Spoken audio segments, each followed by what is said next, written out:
Radio Sucesos 101.7 FM presenta su noticiero Sucesos, un periodismo libre para una democracia plena. Los hechos y las opiniones de los sucesos que marcan nuestro tiempo.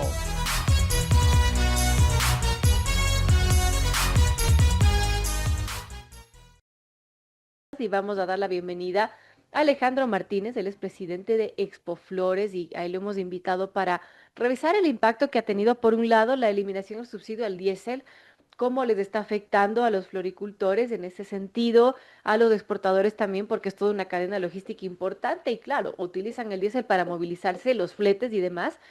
Y también el tema del paro nacional. En 2019, 2022 se vivieron situaciones muy complicadas y bueno, hoy volvemos a tener un paro que no tiene la intensidad de los años anteriores, pero que igualmente preocupa porque hay vías cerradas, no podemos transitar libremente por el país hacia el norte, por ejemplo, Imbabura, y hay mucha gente que también está siendo afectada en sus trabajos, tienen que ir a pie, caminando desde, bueno, distancias enormes, desde Cayambe a Otavalo, por ejemplo, y eso hacen unas 2, 3 horas. Y bueno, cosas que se han dado en este paro nacional. ¿Cómo está la afectación? Alejandro, bienvenido, gracias por acompañarnos en esta mañana. Y bueno, ¿cómo se ha vivido primero la afectación por el tema de la eliminación del subsidio del diésel y ahora por el paro nacional? Bueno, buenos días a todos y gracias por la entrevista. A ver, nosotros como gremio siempre hemos estado de acuerdo en que los subsidios son un costo escondido, básicamente, porque obviamente cuando tú tienes un subsidio, tú asumes que ese será eterno, cuando un subsidio debería ser, primero, focalizado a un objetivo y segundo, temporal, ¿no? Es decir, no para siempre. Porque de lo contrario, vas a tener problemas como los que tienes hoy día, que es que gente que normalmente lo traducía a un costo ya establecido, tiene hoy día un costo adicional. En el caso de la floricultura, nosotros hicimos un cálculo muy preciso del impacto real de quitar el subsidio y afecta básicamente en el costo de transporte en 1.1%. Es decir, prácticamente no es nada.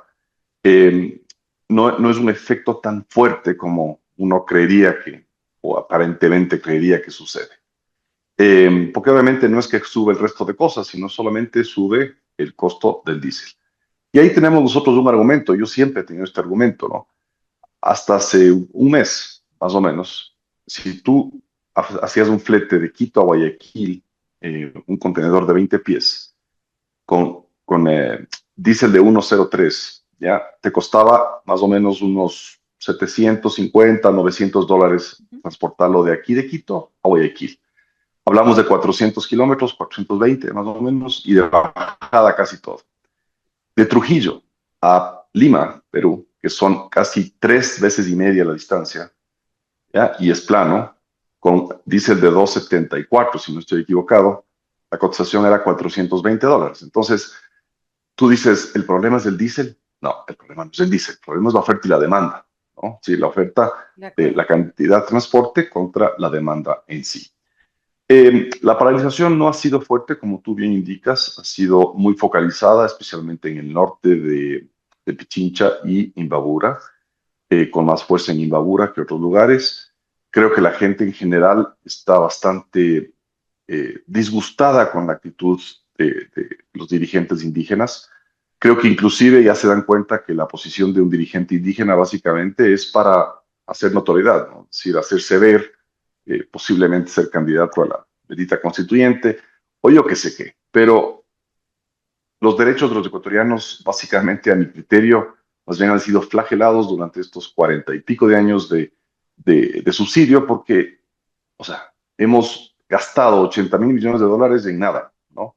En absolutamente nada. Cuando esa plata, ese dinero podría haber sido correctamente invertido en vías de tránsito mucho más ágiles, mucho más acordes a la necesidad, en salud pública, en seguridad, en una serie de cosas, pero no en subsidiar un producto que básicamente, no en su mayoría, pero en su gran proporción, se utilizaba para contrabandear o para negocios ilícitos. Ahora, ¿cómo ha sido, Alejandro, la afectación en estos días de paro? Ya cumplimos el cuarto día de paro nacional, si bien no ha tenido la intensidad que se ha visto en otros años, comparando, por ejemplo, lo que fue en 2019, 2022, ¿cómo se lo está viviendo ahora? Y también, ¿qué diferencias vemos entre este paro y los anteriores? Bueno, los primeros días, te diría que lunes y martes, la afectación sí fue más o menos a unas 33.000 personas del sector que tienen que trabajar entre Cayambe, Tabacundo, Otavalo, Imbabura y el Carchi. Hoy en día, te digo, es mucho menor. Estamos hablando de focalizados, pues Cotacachi, algo en Ibarra y obviamente toda la zona de Carchi que tiene dificultades de transportar, pero la flor hacia Quito, ¿no? Eh, sí, nos dio mucha pena, ¿no? Es decir, ver gente que caminaba, como decías tú, 2, 3 horas al trabajo y después 2, 3 horas de vuelta a su casa. Eso me parece inhumano. Y es inconstitucional, ¿no? O sea, es un acto inconstitucional porque básicamente por protestar tú no puedes quitarle derechos a otras personas ni a circular ni a trabajar, ¿no? Así. Entonces, hay un conflicto ahí importante. He visto cosas interesantes en este paro, entre comillas, porque he visto, por ejemplo, a los transportistas más bien volcados a dialogar y entender que quitar el subsidio sí es necesario para la economía del país, pero de una u otra manera proponiendo que ese parte de ese dinero pues vaya a seguridad, que es sumamente importante en este momento, sobre todo para ellos mismos, ¿no? Sí, para la parte de logística terrestre del Ecuador. Entonces, me parece que ese diálogo que lo ha propiciado el gobierno es sumamente positivo. Creo yo que muchas de las personas que están auténticamente en el paro, digámoslo así, no han escuchado la parte de las comunicaciones, justamente porque la intención no es quitar el subsidio a todo el Ecuador, sino focalizarlo adecuadamente. Claro, y bueno, ¿cómo se están preparando desde el lado de los floricultores, de los exportadores, para que, bueno, su producto no falten a los proveedores y, bueno, con estos inconvenientes del paro no tengan mayores problemas? Es complejo, sin duda es complejo. Toda la actividad de coordinación de vuelos está abierta ahorita 24 horas, porque obviamente si es que los camiones pueden pasar, pues se les va a recibir. Probablemente no salga la flor el día que tiene que salir, sino un día después o 2 días después, pero es lo que se puede intentar, ¿no? En el caso particular de las fincas que están, entre comillas, atrapadas me refiero a que no pueden ni sacar producto ni tampoco recibir insumos, ¿no? Claro. Entonces, su operación está bastante limitada, digámoslo así. Para ellos ha sido mucho más difícil.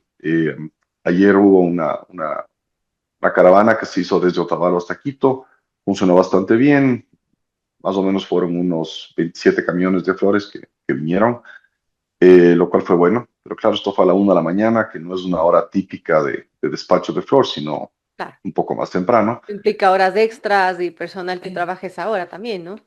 Exactamente. Y por suerte no ha habido tampoco tanta falla hacia poder entregar la cantidad de flor que se necesita. Y esto es súper importante porque las aerolíneas, en el momento que comienzan a ver que sus aviones están parcialmente llenos o están vacíos, Ujú. comienzan a redirigir sus aeronaves a otras rutas. Para nosotros recuperar esas aeronaves a la ruta más típica nuestra, toma 30 días, 45 días a veces, porque claro, ya se comienzan a comprometer a otro tipo de gestión de logística y es mucho más difícil, ¿no? No, Andrés. Alejandro, un gusto saludarle, soy Andrés Vázquez. Quisiera consultarle, en octubre del 2019 y posteriormente en junio del 2022, en las dos últimas paralizaciones nacionales orquestadas por la CONAIE, también hubieron incidentes donde los manifestantes ingresaron a violentar las florícolas. ¿Hemos visto ese tipo de violencia o ha sido más bien un tema de bloqueo de vías la afectación para el sector florícola que usted representa? A ver, a diferencia del año 2019, en que ya, digamos que se sobrepasó este término de paro, entre comillas, y se lo mandó a una violencia terrorística absoluta, porque se metían a las fincas, rompían las llantas de los camiones, incendiaran una serie de cosas. Claro, nosotros en su momento sí hicimos toda la gestión judicial contra las personas que evidentemente vimos que los hizo. No ha habido ese tipo de violencia, sin embargo, lo que sí hemos visto, la gente no está haciéndoles mucho caso a los dirigentes, pero sí ha habido exigencia de los dirigentes de que, claro, si es que van a trabajar a las fincas y no van al paro, les cortan el agua o básicamente les bloquean el acceso a su casa. Ese tipo de cosas sí se están dando, lastimosamente. Mucha gente no se está cogiendo a eso, sino que se está enfrentando a eso. Aplaudimos muchísimo lo que hacen. Eh, Probablemente hoy o mañana van a ver algunas de estas historias ya en las cuentas nuestras, de las redes sociales nuestras, porque obviamente son cosas importantes a comentar. Eh, por ahora no vemos actos violentos más allá de lo que sucedió en Otavalo, que me parece absurdo, ¿no?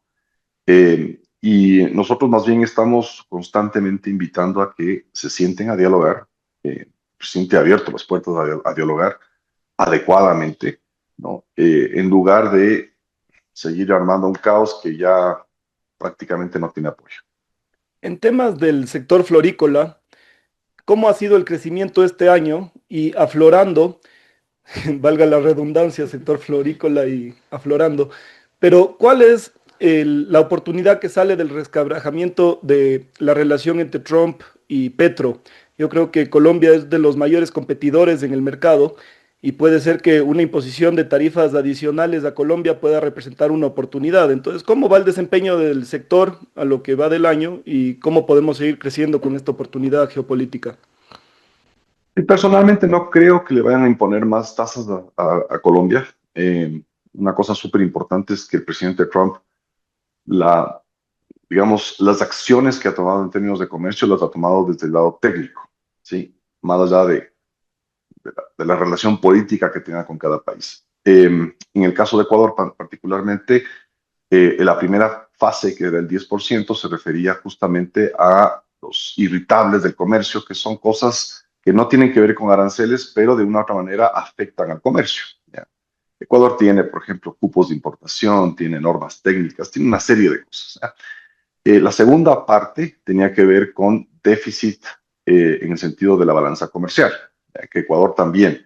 Ecuador le exporta mucho más de Estados Unidos de lo que importa. Entonces, por eso Ecuador tiene 10 más 5 más los aranceles regulares. En el caso de Colombia, ellos tienen una balanza, Estados Unidos tiene una balanza positiva contra Colombia, entonces el 5% no aplica en ese caso. Y en la fase inicial, que es de los irritables al comercio, ellos argumentan que la moneda es el irritable. Y tiene razón en términos de que, claro, si un país devalúa, es la peor medida antiarancelaria que puedes tener, ¿no? Entonces, básicamente, yo no creo que Colombia vaya a poder resolver esto porque no creo que vaya a cambiar la moneda, sino que tiene que un poco esperar a adherirse si es que el Congreso americano da la vía libre para negociar acuerdos comerciales tipo que los han diseñado ya, pero todavía no están ni en vigencia ni aprobados. Más bien al contrario de todo esto, Ecuador ha hecho una acción súper buena. Ecuador es el primero y Chile es el segundo país que va a recibir o que va a resolver, digamos, gran parte de esta primera fase. Y varios de los productos ecuatorianos probablemente estén en sobretasa cero en muy poco tiempo.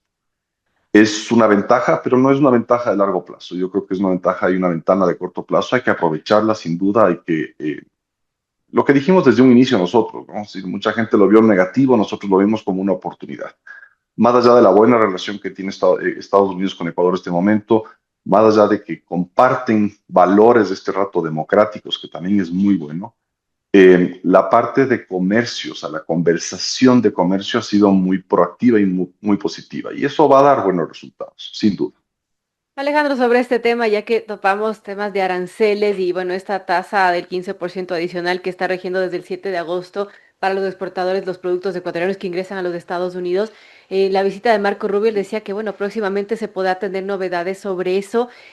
Hay la expectativa de que esa tasa del 15% adicional se disminuya.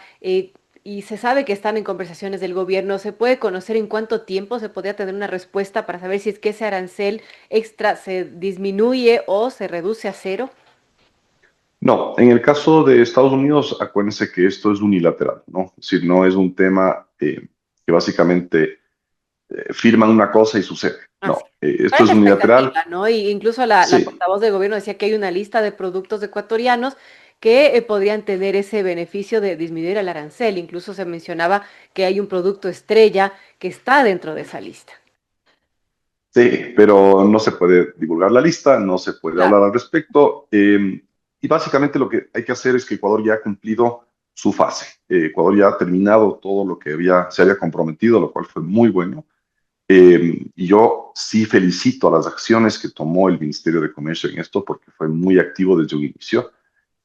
Supo asesorarse adecuadamente con nosotros, con varios gremios en el Ecuador, y ha mantenido un diálogo muy al estilo correcto del comercio, que es transparente, con objetivos claros y con fases de cumplimiento, lo cual también es muy bueno y se percibe muy bien. Entonces, una vez que Estados Unidos ya tome la decisión, que yo no creo que va a ser mucho tiempo, en mucho tiempo, no creo que sobrepase de este mes, eh, pues vendrá una buena noticia, yo creo que para muchos de los productos ecuatorianos, y tendremos que aprovechar esa ventana de oportunidad. Como te digo, no creo que esto sea para siempre, sino que esto tendrá su vigencia.